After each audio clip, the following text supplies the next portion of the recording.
शारदीय नवरात्रों के पर्व चल रहे हैं। ऐसे में मंदिरों में बहुत ज्यादा भीड़ उमड़ी हुई है। अगर बात करें माँ वैष्णो देवी की तो वहां पर भी बहुत ज्यादा भीड़ देखने को मिल रही है।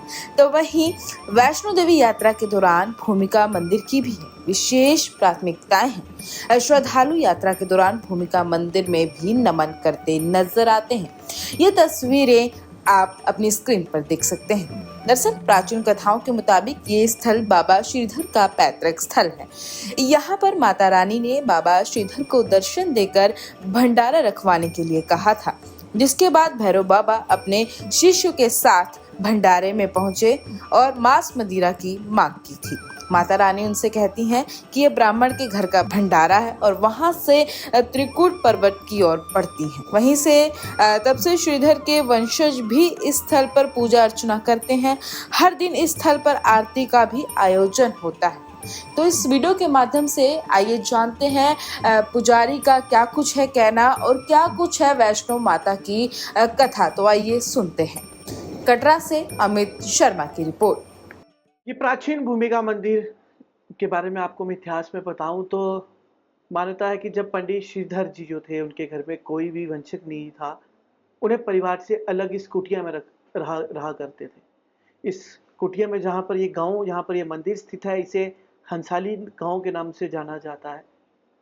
आज से लगभग 700 साल पुरानी बात है। जब पंडित श्रीधर जी इस कुटिया में रहा करते थे तो वह रोज कन्या पूजन किया करते थे। बिना कन्या पूजन के कोई भी अपना दिनचर्या जो है उससे शुरुआत नहीं करते थे। एक दिन अलग सी कन्या, जब कन्या पूजन हो रहा था तो उसमें आई थी और पंडित श्रीधर ने पूछा था कि कन्या तुम कौन हो, तुम कहाँ से आई हो और आज इस ब्राह्मण के घर में आप भंडारा प्रसाद ग्रहण कर रही हैं।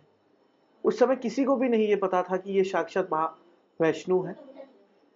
उस कन्या ने बोला, मैं त्रिकुट पर्वत से आई हूँ और मैंने सुना है कि आप अपने घर में रोज प्रसाद कन्या पूजन करते हैं।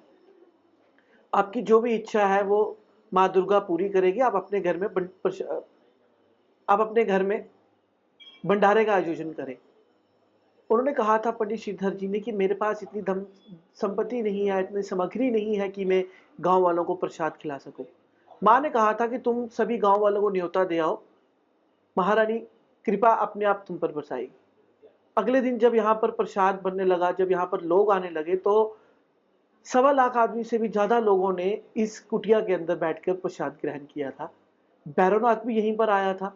भैरवनाथ ने जब देखा कि सभी इस कन्या को पूछ रहे हैं, मुझे कोई नहीं पूछता, तो माँ को पकड़ने की जब उसने कोशिश की थी तो माँ यहीं से अंतर्ध्यान होकर बाणगंगा, चरण पादुका, अर्धकुंवारी, जहाँ माँ 9 महीने तक घोर तपस्या में लीन रही थी, गर्भजून के नाम से भी जिसे जाना जाता है, वहां पर माँ ने 9 महीने तक तब तपस्या की थी। भैरवनाथ जब पीछा करता हुआ वहां तक आया था तो वहां से और ऊपर त्रिकुट पर्वत की पहाड़ियों पर माँ वैष्णो देवी का दरबार, जिसे आज भवन के नाम से भी जानते हैं, भवन में प्राणी गुफा के बाद भैरव का वध कर दिया था। धर आज भी वहां पर है और गर्दन जो है वो भैरव घाटी में जा गिरी थी। माँ से क्षमा मांगी थी भैरवनाथ ने, कहा था माँ मुझे क्षमा कर दे, मुझे नहीं पता था कि तुम साक्षात दुर्गा का रूप हो, आने वाला समय मुझे पापी कहेगा।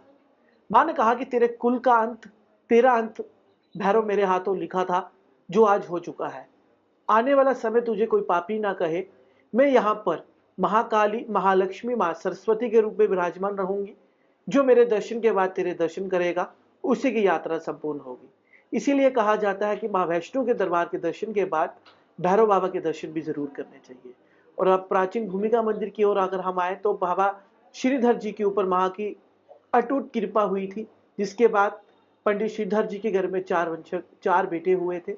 आज पंडित श्रीधर जी की परिवार से ही इस मंदिर की देखरेख किया करते हैं और भवन में भी पूजा अर्चना जो शाम के और दिन के समय में होती है वो पंडित श्रीधर जी के परिवार से होती है। आप यहाँ पर जो छोटी अष्ट धातु की मूर्ति आप ऊपर देख रहे हैं, यह आज से लगभग 700 साल पुरानी ही मूर्ति है। जब पंडित श्रीधर जी यहाँ पर रहा करते थे तो इसी मूर्ति की पूजा अर्चना किया करते थे।